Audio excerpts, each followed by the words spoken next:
How to turn off security delay in progress in iPhone. To do so, first of all, open your settings on your device.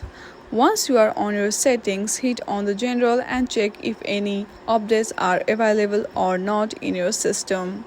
Now, go back to the settings page again and hit on the screen time. And then go through the content and privacy restriction and make sure that it is turned off. Once you do that, again go back to the setting home page and hit on the Face ID and passcode button. Now from here, select stolen device protection and make sure that always from familiar location is turned on. Once you turn that on, you are good to go. I hope you like this video. If you like this video, then please do not forget to like and subscribe to our channel. Thank you for watching.